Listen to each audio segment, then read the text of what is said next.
whole world of cinema to be discovered. You just have to overcome that 1-inch barrier known as subtitles. Welcome to That 1-Inch Barrier. Nicola Barry with Josh Barry and Kieran Griffiths. As always, gentlemen, how are we?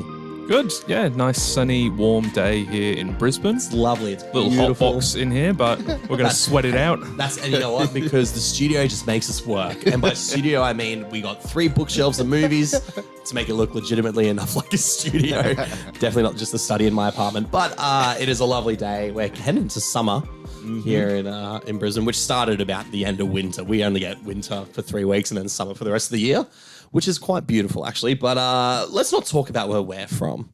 Let's talk about the world and the world of cinema before we crack into that. Obviously, thank you all for watching. If you are watching on our YouTube, there has been some great uplift in the numbers and people who are finding our show, whether it's because you're from the country where the movie we're talking about is from, or you are yourself trying to discover a new world of cinema, which is pretty exciting. And if you are on the YouTube, or if you are watching on YouTube, sorry, please let us know what you think of the movies that we're talking about if you have seen them. And then again, if you are listening on Spotify, Apple Podcasts, Google Podcasts, Amazon Podcasts, I think everyone has a podcast app these days. Too many Disney podcasts. Plus podcasts probably coming soon. But you can't share it with your family. No password sharing.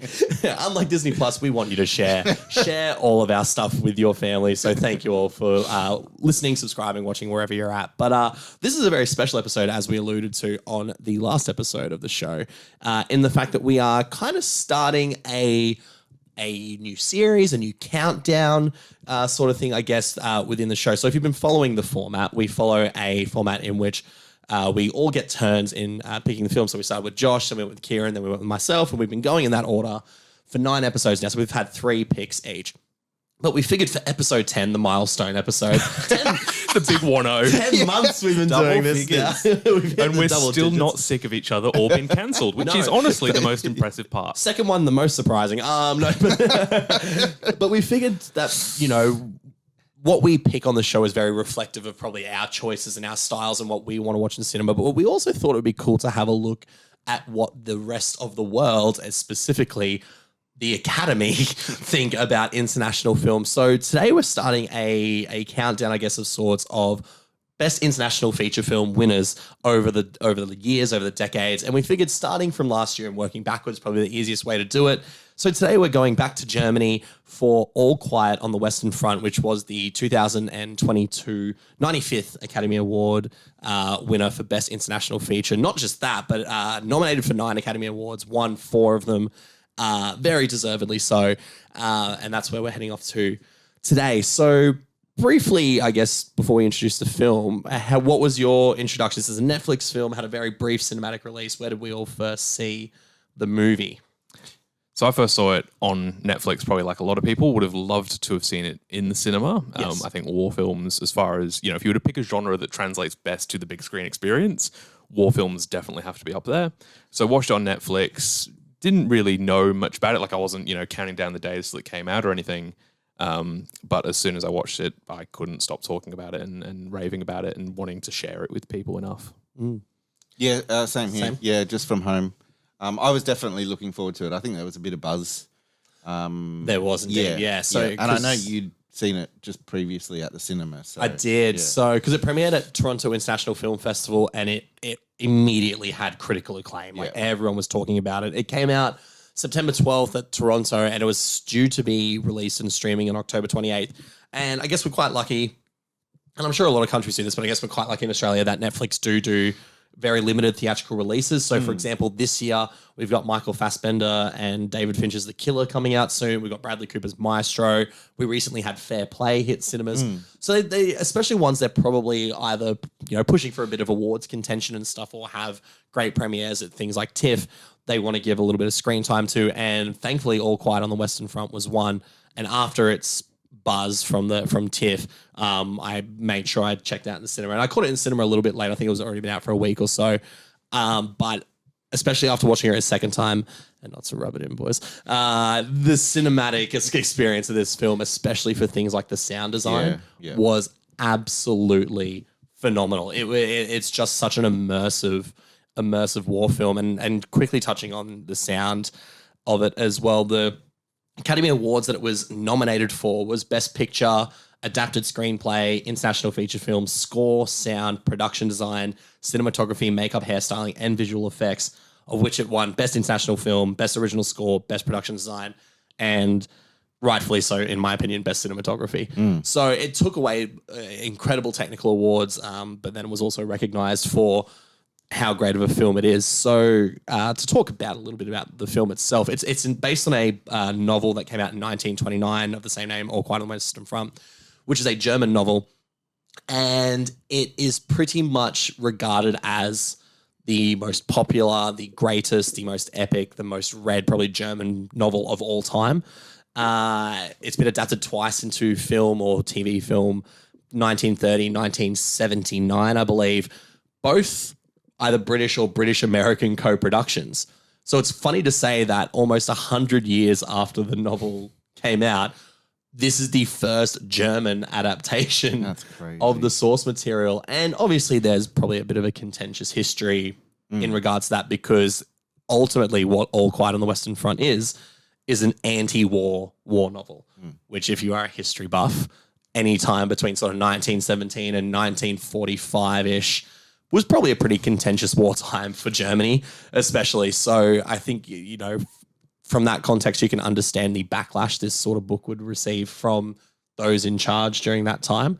And as to why it took so long afterwards to make a film adaptation, I'm unsure, but thank God we have this one here. But yeah, I think ultimately being such a strong and focused anti-war message by showcasing the absolute horrors and atrocities of war just to a young, like 18-year-old kid on the front lines is probably a really great way to get your message across, I guess, through there. So is this pretty much the first time you boys have come into this story as well? Had you seen any of the previous film adaptations? I haven't. Or anything? You haven't read the novel either? No. So I hadn't seen the original film, the 1930 film, is massively acclaimed. So it actually won. It was the first talkie to win Best Picture. Oh, wow. Wow. So quite funny that the original film won Best Picture, and now this modern adaptation won Best International Feature and was nominated for Best Picture. So it kind of came full circle. But yeah, I was familiar with it. I was familiar with the novel and the film, but I hadn't really interacted with it at all. The novel is like required mandatory reading in German schools, as far as I'm aware, which makes sense. I think it's very important to engage with your history, or unless you want to repeat it, which totally, as we were joking about before the show, probably became required reading sometime after 1945. I'm assuming, because and I haven't fact checked this as well, but my partner is very much into war history and stuff, and she said that. So the person who wrote the book, Eric Maria Remarque, apologies if I butchered that, but had to flee Germany after writing the book. His sister was captured and beheaded because of his book, and his family had to pay basically a lifetime eternal debt to whoever the high command were. I don't want to say it was the imperialists, sorry, because of this book. So it obviously really struck a nerve with the evil that was in power of course, during that time. And watching the film, obviously similar, same to you guys, I haven't read the novel, but watching this film and seeing everything, all these thematic elements and the things that this character, Paul Balmer, goes through, does not make in any way, shape or form, firstly, war. It doesn't glorify it, and it doesn't make it like something. It's not like a patriotic feel of, you can get some like American war films that like they end and you're like, I want to go join the army and do what I do for my country. Like Top Gun. Top Gun saw it was basically a Navy ad for 2 hours. Totally, yeah. Because the recruitments went through the roof after Top Gun came out. Because it's like, oh wow, how cool is it to fly a plane and shoot down bad guys? It doesn't matter where they're from; they're just the enemy. They're the bad guys. Whereas I think the really interesting thing with All Quiet is it's a sympathetic film about a group of people who have been othered for so long in our own media and our own perceptions, because it's always the Germans are portrayed as the bad guys, as the villains of the war. And I mean, that's understandable from, an Australian, British, American perspective. Yep. But it's so interesting to have these characters, these 4 friends, who are all 18 or so, going out to war and being all excited about it, and showing that they were just kids who didn't know what they were getting into, didn't know the horrors of war that awaited them. There's a character that remarks is, 20,000 German soldiers dead in a week. Yeah. You know, the war claimed an unimaginable number of lives. 17 million, I think the final title card says. You across can't even 70s. fathom that number. It's astonishing. That's It's getting probably close to about Australian 3/4 of the population of Australia. Like that's crazy. Yeah. In a time when the population of the Earth was a lot smaller than it was as well. Yeah. So it's pretty astonishing, and I think that's the really interesting part about it is that we feel so sympathetic towards these characters who we would normally see as the bad guys. Yeah. And I think you even see the French soldiers in some scenes, to jump ahead slightly, because you know they are fighting on the Western Front, obviously. And you see these French soldiers, and they don't really get any chance to have their characters sort of portrayed in an empathetic way. So we see them as the bad guys because they're killing the characters that we've come to know and love. So it's really interesting how your perspective shifts based on the information you're being shown, which isn't anything new, but it's just, I love how it's done here. Yeah, absolutely. I think it's that initial how excited those kids are. Yeah. Which so like that part of it is looking like, okay, pro-war, like these kids are, that's all they want to do. He's forging signatures to get in. Yeah, that's right. And then extremely quickly, it's like, okay, this is what war is. Yeah. And that shift is just... It's the shift of watching. It's when we see the shift as the audience, but when they see the shift as well as the characters as well. Because, like you said, the camaraderie between these four friends is incredible. They genuinely love each other. These guys are excited to go together.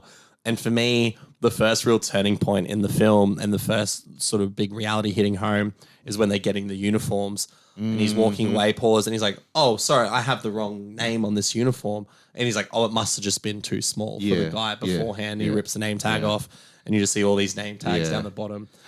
Yeah. I mean, I actually that opening scene with a completely different so character, impactful. It's so good. to that uniform and to later on, and because it is the watching journey of them- that uniform. It- Essentially, it- the it first literally- 5 minutes of the film. Yes, which is amazing. We see another young soldier on the front lines get killed. We'll also they take the point out bodies that's out. all shot in one take as well. That opening shot, it's incredible. But So we have, the bodies taken out, taken back to the cities. so horrifying. They undress them. They bury or cremate the bodies. They take the uniforms. Yeah. They recycle them, stitch them back up together, take the boots, the bullet holes and the stab wounds after. and then they're just recycling them. It's like that old thing of like during for the Russians during World War II, it's like they didn't have enough guns for the people, so it was like if the guy in front of you died, you just picked up his gun and you kept going, and then when you died, the guy behind you was going to pick up your gun and keep going, because it was they didn't want to admit that they didn't have the resources, that this was a pointless war that they were losing. Yeah, it was the nationalistic pride. Yeah, And we see that displayed in other characters throughout the film, like the general who, he says that all I've known is being a soldier. My dad was a soldier. I was born too late to be a soldier and be a warrior. And, like these politicians are going to, make us obsolete. Yeah. So it's really interesting. I think it's a great reflection of the country at the time, which makes sense given it's based on a novel that was written by someone who experienced it at the time. Which is, and I think having that authentic recollection of it, and there's obviously, at the end of the day, it is a story as well. It's a fictionalized story, a fictionalized retelling of it, but having that sort of authentic, grounded perspective of it all does paint the war in a completely different light to what we're used to seeing in Western cinema. Totally. And like I said, Top Gun's a perfect example, but even other films that probably you would describe as more grounded, gritty war films, it takes you to like things like Black Hawk Down and things like that, which are sensationalized action war films, but have this sort of gross feeling to them of like, whether it's the morality of the war that they're in or, they sort of humanize, the people of Mogadishu in that film as well. Not just necessarily as, they are similar to these German soldiers, guys who are just fighting because their country has told them to. And I think that perspective allows that humanity, it allows that empathy from us as an audience. And that's why I think the story works so well, because it's funny because Kieran was saying this before we recorded. This movie feels like an epic. There are so many big events, whether it is wars, like action set pieces or character deaths or turning points within the war, because there is a coinciding storyline that involves Daniel Bruhl, who's a fantastic actor, where the Germans and the Prussians are in negotiations to end the war. They're trying to figure out a ceasefire ultimately because the Germans are like, we're done. We're like we are going to get obliterated. And Daniel Brühl's the only one who's realizing that. Yeah, so he's the emissary for the Germans meeting up with the French. Yes. Because a lot of the first sort of half hour of the film takes place sort of mid-war, so mid to late, probably about 1916, which is sort of the midpoint of World War I. And then the last 2 hours, the bulk of the film takes place in the last 3 or 4 days. There's an 18-month time jump. Yeah. So we see these boys go from, boys who are excited for war, to basically grizzled veterans at 18, 19 years old. Yeah. It's great because we were, again, just when we were briefly talking about it beforehand, we were talking about how there's not a lot of there's dialogue in the film. It's a 2.5 hour movie, but that so much of that acting, that time jump is seen through the eyes, especially like literally through Paul's eyes. And you can just see in his face, he's a bright-eyed, bushy blue, like blue-eyed boy, in 1917. And then you cut to end of 1918. And he just literally looks like death incarnate. Yeah. But it's all he knows like now in that sort of way. And they're met with the reality of it very early on because the first night that they're in the trenches, oh my God, they get hit with artillery fire from the French. Yeah. And one of the 4 boys, the friends, dies in the barrage. In the rubble, yeah. And they're sort of really hit with the reality of, oh shit, this is not what we expected. Like this is dirty, this is bloody. There's no Paul almost heroism dies in that as well. He gets sniped almost as well from it's just the violence. And then he's in the rubble. He's getting the dog tags, isn't he? Oh, that's imagine that. Pretty much straight away. It's like, are you all right? Yep, you're all right. Okay, start collecting these dead people's tags. Yeah. I think if we were to try and compare it to a film on the other side, I think Saving Private Ryan is a big example. Definitely. But even still, Saving Private Ryan, I think, shows the brutality and the horrors of war. There's some pretty hard-hitting scenes in there, like the Omaha Beach scene at the start, which actual World War II veterans watched and found uncomfortably accurate and realistic. Yep, totally. But I still think it's a very, not jingoistic in that it's sort of like, chanting USA the whole time, but it still has this element of heroism to it. Yeah. Totally, yeah. Whereas no one in All Quiet feels like a hero.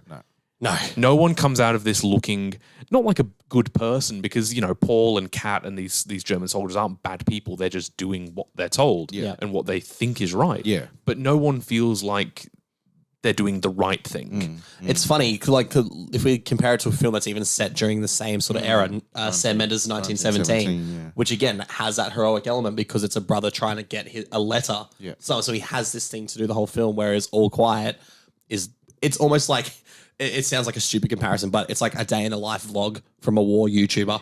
Right? This is just what we do. You know what? We kind of rubble through shit. Yeah. And just we're walking around, we're surviving. It's cold. We have to steal geese to make decent food. Risking our lives to do it. Risking lives to do it. And then every couple of hours or so, every couple of days or so, we go into these hellish fights with the French in these desolate wastelands of gunfire and explosions and for nothing. As well. The front line moved inches. They said over the years they fought for hundreds of meters and that's it. Yeah. Over this back and forth. It's crazy. Millions of lives lost for the sake of hundreds of meters of land. Insane. And I mean, I know we're being obviously really reductive. Like there is so much more to the war than absolutely than what we're talking about in the film. But from this perspective, what's the point? What is the point? Right? Yeah. And I think that's the really harsh reality of it is that they went in so excited and it did not take long to realize they were so out of their depth. Yeah. And that they'd been misled. Ultimately, because the war had been advertised to them as this heroic and noble pursuit. Yeah. When you were really just cannon fodder. Yeah. I think at this point, you at home are probably wondering, why, if this movie's so goddamn bleak, why did it win Best International Feature Film? This sounds depressing. And it is. It is quite a harrowing, depressing story. And like we were saying, the reason it works is because it's so starkly contrasting to other war films, especially Western war films. But on a technical level, this movie is outstanding. we'll break it all down, but the cinematography, the score, the sound design, the acting, the production design are absolutely phenomenal. And I just read right there, this movie was made on a $20 million US budget. That is crazy. That is this movie looks like it is a $100 million movie. Easily, yeah. Easily. You know what the funniest part about this is, and why film budgets make no sense to me, even as someone who studied this stuff? Air, the Ben Affleck film that came out earlier this year, Yeah. that had something like an $80 million budget. Crazy. Huge budget. Is that... Sure, What are they doing with that just extra actors? $60 million? Yeah, it's just gotta be actors. It's just Matt Damon's salary. Yeah. Matt Damon buying the rights to put Nike on film probably, and then these that as greedy well, bastards. But we watched the making of because obviously this is on Netflix, it's a Netflix production. And do you know? Did they didn't buy it? They like No, it's I believe it was financed. Yeah. It was a co-production finance from okay. Netflix Yeah, and cool. a German production right. company. Yeah. One of the funniest parts of the financing of this film is that the people who bought the rights to the movie bought it like 20 years before the film came out, and they had to did read that, yeah. yeah, they had to keep renewing the rights to it because they were worried, trying to get it produced, didn't have the money, didn't have the people, but they didn't want to lose the rights to the story. How crazy is that? And one of the people who owned the rights to it ended up competing in like some sort of, national triathlon competition and won like 8 championships to just raise the money No. to fund it. Yeah. Amazing. I'm probably getting some of the details wrong, so look it up, but it's That's incredible. was winning like, national triathlon championships to use the prize money to renew the rights. just a side hobby to keep the film alive. Oh my god! I mean, well done, rightfully so, because the end product's fantastic. it clearly paid off. Clearly paid off, and then when you get Netflix on board, Yeah. that helps a lot too. But like $20 million budget, and then obviously because it's on Netflix. First of all, I will say, if you're in an English-speaking country, it will play the English dub. Do not watch it in the English dub. It is terrible. And that's not just us being pretentious. No, it's genuinely terrible. Yeah, you're not going to get the same level of emotional resonance from the performers if you're hearing someone else's voice. And it would go everything we stand for on this podcast specifically. Yeah, can you imagine if we just came on and we'd actually watch the dubbed version for our foreign language podcast? Why the fuck did we pick this? It's all in English. It's not the 1930 or 79 version. No. But in saying that, on Netflix as well, once the credits were rolling, which I know you were saying it stuck with you a little bit. You were sitting through the credits a little bit. When I pressed, back on the remote, it said down the bottom, the All Quiet on the Western Front collection. And I was like, oh, okay, we'll see what Netflix has added to this. And there was a 20-minute making of, so I watched that. And the sheer scale of this production, they dug out 3 soccer fields worth of trenches for all this trench warfare. They built the small village that a lot of especially the last hour of the film takes place in. So these are practical sets. They're using practical explosion, like the flamethrower scene, which is absolutely harrowing. They were burning their stuntmen, lighting them on fire. The costume design, they were saying that just the main character himself, Paul, had 30 different versions of his costumes. Yeah, wow. Then they were dressing up to 100, 200 extras at a time. So I think the lady said there was between 800 and 900 dressing, makeup, different costumes. Yeah. Right. So there's a lot. And in fairness, this movie was also touted for praised for its visual effects too, because there is a lot happening in the background for that to make that desolate wasteland look. So not only did this film have great visual effects, but the practical effects of this film. When I see $20 million, I am astonished. And that you can looks feel this- it. You can really feel the reality of the movie. And I think it's dirty and it's gross and I think obviously there's a time and a place for practical and special effects. Yes, totally, yeah. But I think you can tell when you're watching one or the other. And this really does come across as a real film that they shot on a location, in a real trench that they dug out. Like it just feels so genuine, and that really comes across. And I think that really adds to the film. Yeah. Oh god, yeah, But absolutely. on a technical level, it's one of the best looking and sounding films in the last few years. It's probably one of the best looking and sounding war films of all time. Ever. Yeah. Talking about the score, Yes. so it did win Best Original Score at the Oscars. Yes. And I love the score. I know it was a bit of a controversial one. And I spoke to some people who weren't massive fans of the score because it's a little bit different than what you'd expect from this kind of film. There's a bit of a contemporary flair to some of it, I think you could say. Like, that is not necessarily always period accurate music, which doesn't have to be the staple to win. But I think I can understand where people are coming from, I guess. Yeah. And I mean, I think it really, a good score should add to the mood and the tone and the themes of the film. I don't really care if it's period accurate or not, so long as it feels right for the mood. Yeah. And this does, to a T. Yeah. It's this constant sense of foreboding and dread and tension that even when nothing's happening, you know, I think there's the scene when they're first sort of walking out of the town in their little, you know, rank and file out to the battlefield, and it plays this sort of repeated motif of like these three sort of, you know, blaring horns with this electronic undertone. Yeah. That if you've seen the film, you'll know exactly what we're talking about. It's almost like the Inception wire, but through a synthesizer. Yeah. That's kind of how I felt. But it's so distinct, and it just really has overbearing. This, But like you were saying, it's used in moments where the... no, sorry, I think it was you were saying, like, the tanks are coming over the hill. Like, that's when it's coming. It's supposed to feel like imminent danger. It's supposed to feel like that something not good is happening right now. And I think we first hear it when the boys are going out to the front line for the first time. And that's, you kind of just immediately get these sort of, you know, hairs on the back of your neck stand up, and you kind of go, something's not right here. Something's really not right. But then outside of that motif, there's this beautiful score throughout the film, and my favorite example is the two times we see these soldiers, Paul and Kat, risk their lives to steal a goose from a farmer to make stew.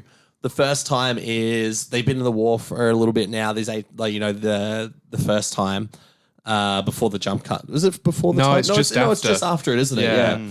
And it's you know, summer or spring or something, and you know, the sun's out and they're still a little bit bright-eyed and bushy-tailed, but there's a bit more of a not comedic effects, but it's like a lighter tone to them stealing the goose and getting away from this farmer who is shooting at them, but they get to come home to the four friends and make a goose stew, I guess, and they all love it and they're all excited. And then later in the film, it's winter, it's just looks cold and it looks uncomfortable, and it's literally just Paul and Kat left basically out of this crew.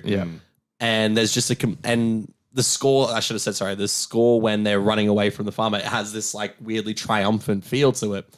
The second time it happens when they're trying to escape and he's escaping with the eggs, there's just kind of this sadness to it. Yeah, it's very melancholy. Very melancholy and very, just very sad. And obviously what that leads to, you know, just keeps adding to this film's just layers of depression, I guess you can say.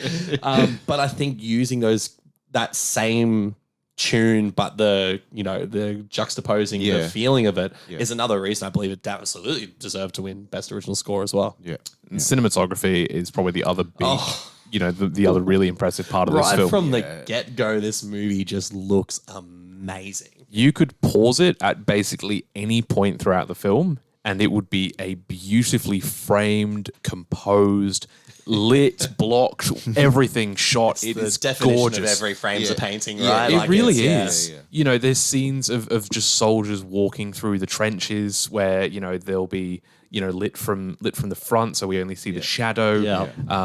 You know, there'll be the scenes where they sort of come out of the rubble, you know, the face is caked in mud, and there's just, you know, the only lights are the lights of the flares in the sky, it's a gorgeous film, but I say gorgeous in that it's impressive, not that it looks nice. No, because it never takes away from the grittiness of the situation. It would be so easy for it to feel, you know, pretty and polished, but it never does. It's like an interesting thing to be able to say, like, that shot looks amazing, and what you're looking at is a pile of dead bodies getting buried. Like, it's a technically beautiful shot, but it absolutely gets its point across of like, this is harrowing and this is horrifying. And I think even really well shot films will have sort of one or two frames that are particularly impressive. I always think of Sicario, shot by Roger Deakins, the Denis Villeneuve film.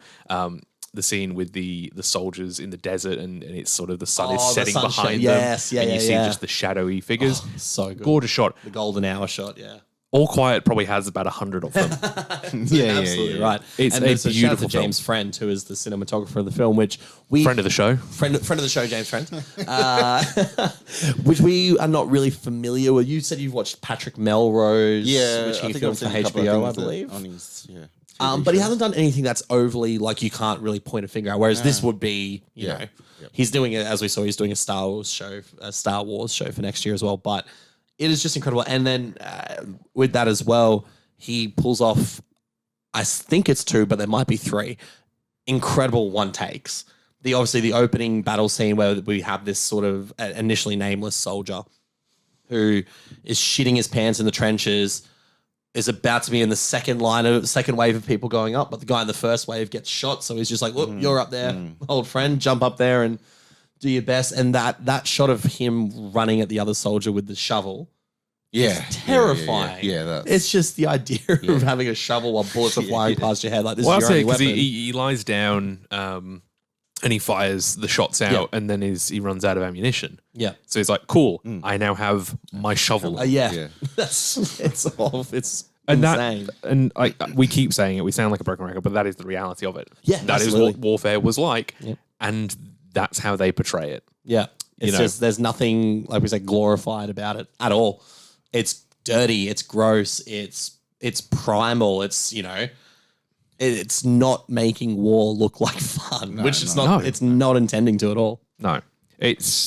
I think there are more anti-war films than pro-war films. Absolutely, yeah. I've watched more films that I've gone, oh yeah, that looks like the worst thing ever. Yeah. You think of Saving Private Ryan, you think of Apocalypse Now. Yeah. They're not films that glorify conflict, but this is probably one of the most sort of harrowing in that there is no sort of redeeming heroic qualities to it. No. I think a lot of those other films, they have, these really, heroic battles or a character that is just, this beacon of light and good.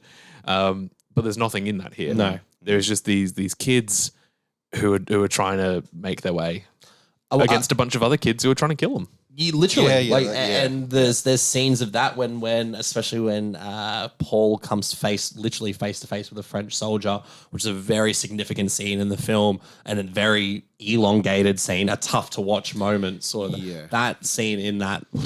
That is tough to watch. That's one of the hardest scenes in the film to watch. Absolutely, yeah. But again, it just like you said, it's that boy versus boy thing, and then as dumbed down as this sounds, like when boy realizes what he's done, and realizes that he's just another boy, like it, the horrors of it all, and how that must mess up your psyche so much.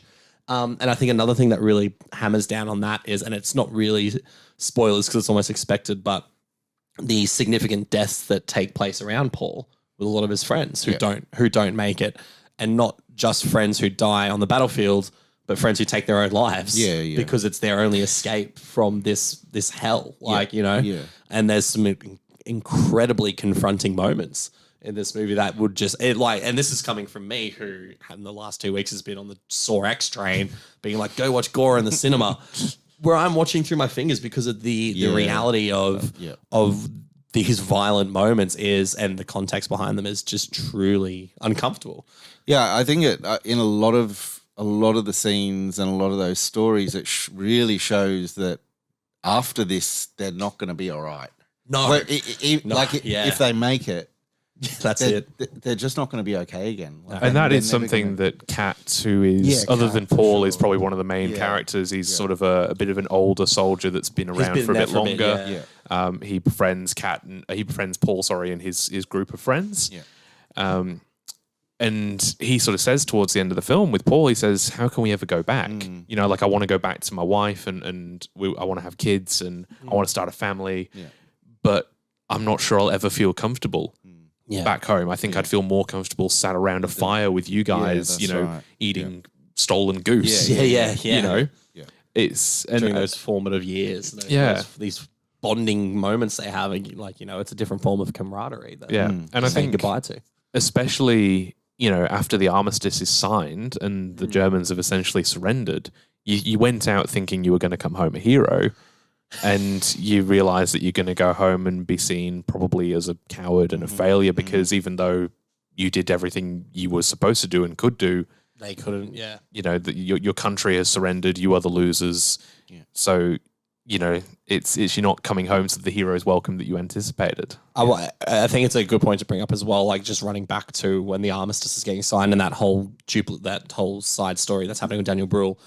It's another juxtaposition in the film of these guys are around the battlegrounds, but they're all eating fine pastries and drinking. Complaining about, like, you know, stale pastries. That was, in fairness, that got the biggest laugh out of me when he's complaining about the stale pastries and then gives it to the French. I thought that was great. I thought that was quite funny. He's like, well, this is what they deserve. But again, it's, you know, these guys are literally eating watery stew on the front lines, and then they're complaining about stale croissants and drinking tea and alcohol, and on these lovely trains as well, where predominantly that's they're taking off. The villains of the They really of the story. are. They really, it's easy to hate Just them. playing with people's lives. And Well, I think this is going to be a bit of a tangent here, but No, please.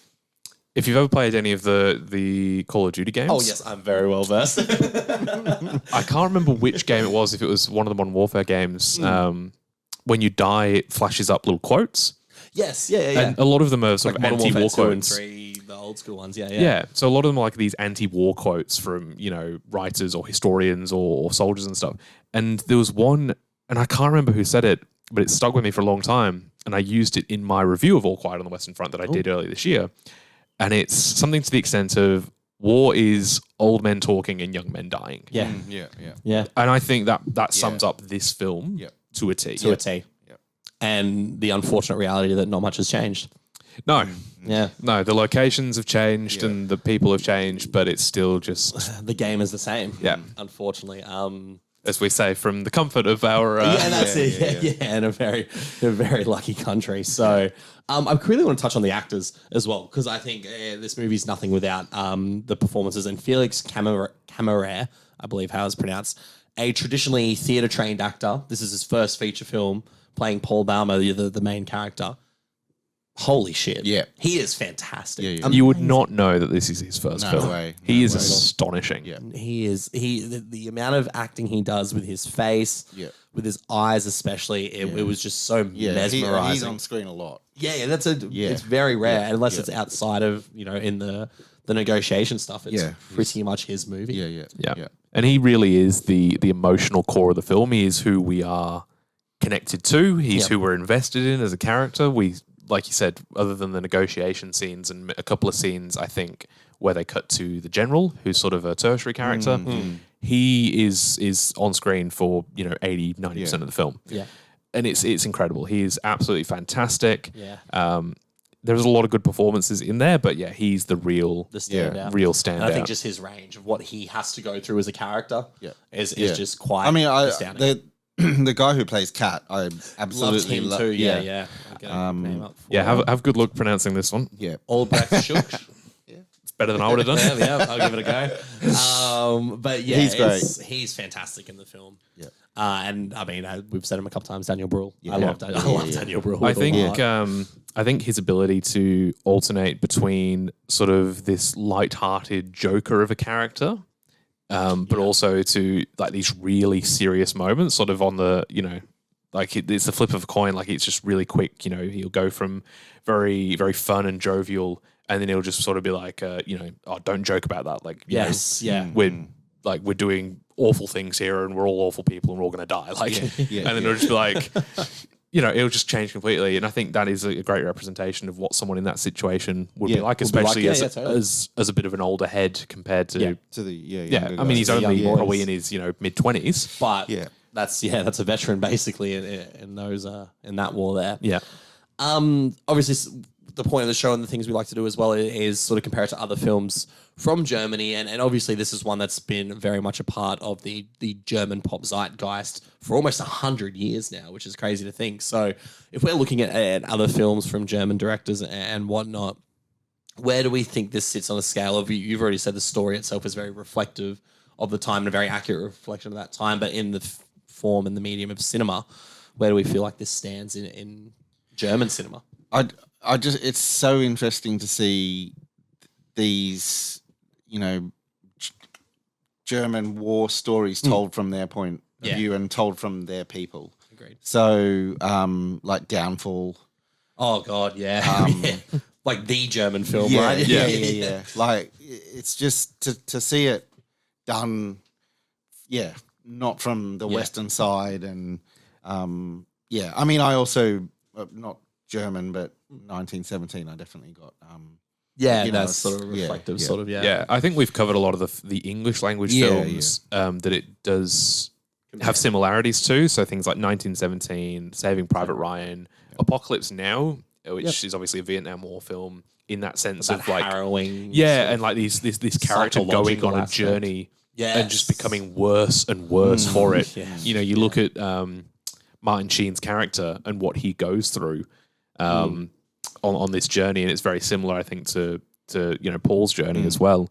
But yeah, I think as far as like you were saying, Josh, it's really interesting to see it from that perspective, but not there's no sense of nationalistic pride. Well, yeah, and that's exactly. The Germans don't come out of this looking like the good guys. No. But no one does. No one looks like a good guy. No one looks like a bad guy. These are just characters doing a thing that's happening to them at a time and a place. Yeah. And that's all there is to it.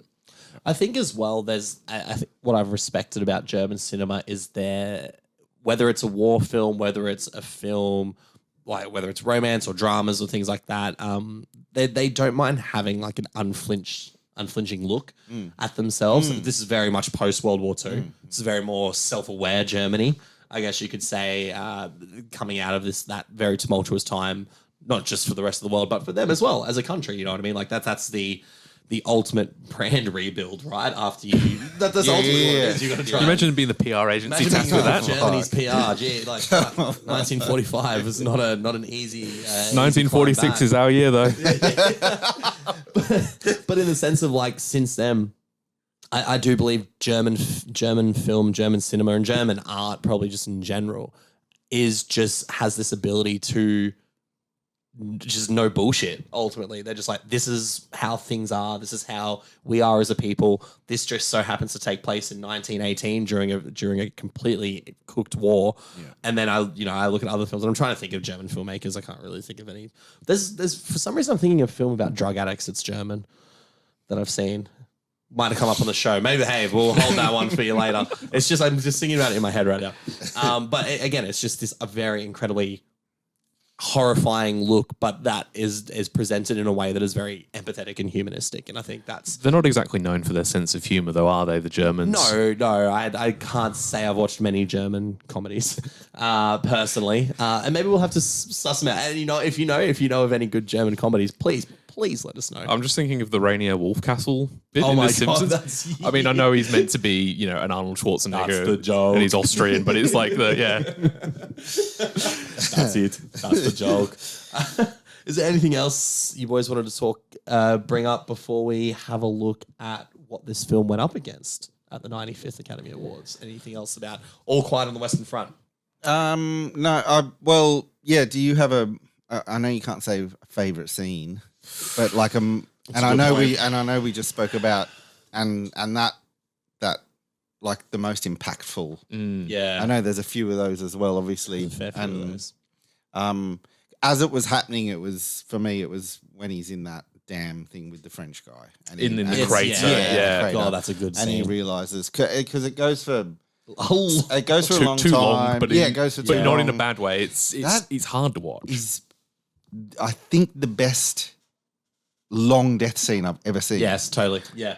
And even towards the end of him, like, I'm just like, how do you keep doing that and spitting mud and stuff out? Like, it's just, it's extremely well done. Yeah, and watching Paul sort of alternate between trying to kill this guy to save himself and then trying to save this guy to save himself, that is a fantastic scene. I think there's a lot of really impressive moments in the film. One of the, I'll say a couple. I think the scene just before that, when the tanks first arrived, the French tanks arrived. I was going to say that was mine as well. That's just that whole build up because there's another one take attack in the trench before the tanks arrive. I was going to say the same, just on a technical level. Yeah, and you do feel the horror of these characters. I mean, they're shooting their rifles at the tanks and the bullets are just bouncing off. So you can't even begin to imagine the fear of just watching. Because, I mean, tanks were still a relatively new concept in 1918. Look so scary. They look terrifying, don't they? It's just, this monstrous box on treads with guns sticking out of it. And then they see the French soldiers with flamethrowers trailing behind. And that's really tough to watch. I think the other scene that I really liked, or I thought was really impressive, is there's about, an hour to go until 11 a.m. on the 11th of the 11th, where the armistice would come into effect.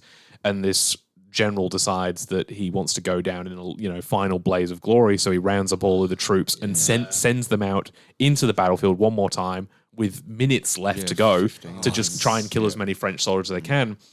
And Paul, who at this point has just lost everything, it's that 1,000-yard stare. There is just nothing behind his eyes. Anger as well as he's killing people. I remember because I watched this with Rhiannon, and I just looked at her. I was like, I haven't seen that anger from him in the film. No, like that was just a genuine outburst of like, this is fucked. Ultimately, he's like, if I'm gonna die, I'm going out, and like I have been conditioned like this. And I think that's another thing this film gets right, which I didn't bring up. The scene involving the farmer's son is a fantastic, albeit heartbreakingly depressing way to show that the hate cycle just will continue. That nothing good has come from this war. It's bit of a random comparison, but it reminded me a lot of the final scenes of American History X. Yes. Oh God. Yeah. Totally. Which I'm assuming you both seen. Yeah. So the bathroom scene. So it's just that cycle continuing of showing it doesn't matter what you do or how much good you do. Sometimes it's going to come back. And this is it's cycle of violence. The farmer's son already has this prejudice, but it's just one act that he's gone. That's why I hate this person. But I don't necessarily hate them because they stole eggs. I hate them because they're Germans who stole eggs. And that's that's the root of what's going to be what ultimately has now led into a 21st century of things like systemic racism and stuff like that. Like this is where these sorts of things stem from. And I think the movie does a fantastic job of definitely not leaving you on a high note. That's for sure. This is a pick me up sort of movie. No elevator pitch is going to be I think helping that.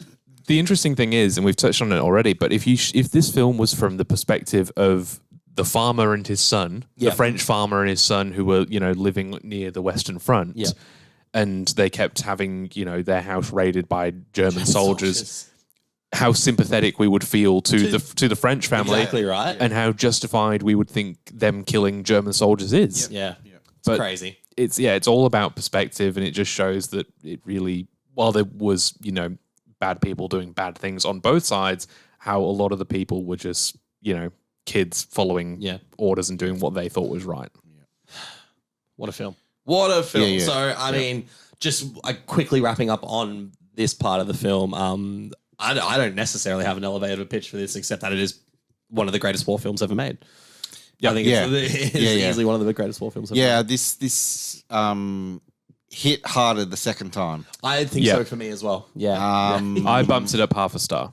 Wow. I did as well. Wow. And actually, I was so close to bumping it up a whole star. So I had it at a 4. Yeah, originally. I did originally. It's gone up to a 4.5. Third watch, it could go up to a 5. Yeah, I think I think there's a 5-star film there. I was so close to. I have it as a 4.5. It was a 4.5 when I saw it last year. It's 4.5 now. And I ended up putting it at number 12 in my top 20 of last year. I think it's in. I still haven't done mine, despite the fact that 2023 is nearly over. But I think it's in my top 10. I think after this watch and just looking at other things I had, this could absolutely sneak up into the top 10 there. So. And it would be in my top 5. Top 5 maybe, top 10 definitely war films of all time. Yeah, top 5 is probably looking pretty good for me for war films at the moment. So we love it. It's an absolutely fantastic film. And it's on Netflix, so there's literally no excuse. And on Netflix, presumably everywhere. Because it is a Netflix production. It's is it the best Netflix film? Oh, that's a good call. It might be. Yeah, I think it might. It might very well be. Yeah, I think it could be actually. The only thing I can think of off the top of my head that comes close, and this, I know not everyone loves it, but Trial of the Chicago 7. Oh, I do love that movie. Oh, no, yeah, I love that that's movie. good. Really I enjoyed would that watch- film. I would say on a technical front, I think this is better than that. Yeah. But I do love Trial. I love Aaron Sorkin dialogue. Yeah, I know a lot of people don't like it, but I love that I'm a every fan. character sounds like Aaron Sorkin. Yeah, it's yeah, just that's true. everyone is the I really wittiest, like that smartest film. person I in the love world. walk and talk. Yeah. But So- that's there you go. If you're listening or watching, hit us up. What is the best Netflix film? Yeah, actually, yeah, it's a yeah. good call. And if it's not All Quiet on the Western Front, you're wrong. But what is it? But obviously, as we were saying at the beginning of the episode, the reason we chose All Quiet on the Western Front, well, it chose us technically. Well, it It's because it won at the 95th Academy Awards for Best International Film. So that year, it went up against Argentina 1985 from Argentina, Close, which was from Belgium, EO from Poland, and previous episode of the show, The Quiet Girl from Ireland. So I've only seen The Quiet Girl and Close. And I did love Close. Close is a fantastic, another devastating movie, but brilliant. Obviously, we all love The Quiet Girl, or really liked The Quiet Girl as far as I recall. Yeah. What have you seen? I've only seen The Quiet Girl, so Quiet I'm going to remain quite quiet on this one and let you guys talk more. And Josh, you've seen all of them. I have seen all of those films. So- I have. This is your expert opinion moment. All Quiet on the Western Front, deserving of the win. Do you think? Yeah. They're definitely deserving of the win. What's on there that you reckon? Well, so I'm so close to giving All Quiet 5 stars. I honestly am. And Close, I was also very. Actually, I think I did give it 5 stars. Close. I think I ended up giving it 4 or 4.5. Yeah, and they're two films that, like, when the credits roll, Oh, I God. was just completely and utterly silent. Yeah. Um, So we saw that at Biff last year. We did, yeah. And I do remember that. Yeah, we that were, blew me we away. kind of just sat there and we were like, Heavy material Oof. again. Yeah. involving children too, which is Yeah, even tougher. yeah. So We've seen The Quiet Girl and got the episode about that. Really good film. Argentina 1985, like a political sort of based on true story as well. That's Amazon Prime. Is it like a courtroom drama Yeah, type it thing? is. You're right. Yeah, Okay. yeah. And then EO. EO's like the donkey film. the donkey. That's all I know about it. That's so similar. Yeah. But really good as well. But I can't see any of those Beating All Quiet. All Quiet. No. A deserved win. Yeah. For All Quiet on the Western Front, which is pretty bloody exciting. I think there's a lot of elements of the story that we didn't touch on, but I think that's Yeah. we try and not spoil everything. No, totally. We want to talk about some of the key moments, but we want you to be able to enjoy the film and Spoiling experience things to get themes across. Yeah, but Yeah. like all you really need to know, like we said about this film, is that it is just imagine every horrific war scenario. You're probably going to see it in this movie, both emotionally, thematically, and physically. Yeah. Yeah. But really, like, a must see. Oh God, yeah, absolutely. Especially to see it, the German yes, side, Yeah, I would call it essential viewing. Yeah, I would. Absolutely. I would. Yeah. I think Is it the best movie we've covered on the show? Do you think? Coming close. Well, we got Etzema Matabiam was another 5-star movie. I don't think I've given out a 5 on the show yet, but You're as pretty I've said damn before, close. I don't give them out easily. Oscar's got it right by the sounds of it. But this and Itumama, Pretty neck and neck. Different movies, but very neck and neck. Yeah. they're very different films. Very different films. Well, that was our first little foray into what the Oscars have had in store. So if you are going to follow along with this, obviously, as we said at the beginning, we're going to go back to the standard picks, which Josh, you have our next episode pick, which was a Morris Peros. Alejandro Inarritu film. So be on the watch out for that. Be coming out in a couple of weeks. And then for the next Oscar film, because you can look this up ahead anyway, we'll be looking at Ryosuke Hamaguchi's Drive My Car, which won in the 94th 2021 Academy Awards from Japan. So that'll be coming in. That was up against the worst person in the world. Yeah, that's going to make for some gonna be- interesting discussion because Great conversation. Yeah. those are two. I mean, I'm happy to sort of talk about how I felt about the films because I've reviewed them. They're publicly available. I've seen them before. Yeah. I love To Drive My Car and Worst Person. They were two of my favorite films from that year. Yep. I'm going to have to rewatch both and see which I like that's a good more. point. Yeah. Because, God, they're both depressing movies. Oh God, yeah. I really hope at one point we do come across a nice film to watch. Yeah. I'm sure there was one. I'm sure there was. Another round. Parasite. Roma, no. we got a tough time ahead. Oh well, the Oscars do like a. They love a bit of depression, don't they? So in a couple of weeks, Amoris Paros will be the next episode. Obviously, if you're watching on YouTube again, thank you for watching. Please subscribe, like. Let us know what you think of All Quiet and obviously what you think the best Netflix film is as well. And then Spotify, Apple Podcasts are the main two, but if you listen to other platforms, we appreciate it. All of our social links and our Letterboxd accounts are in the description, so you can follow us on those social medias. And we'll see you next time on That 1 Inch Barrier. Thanks, guys. Thank you.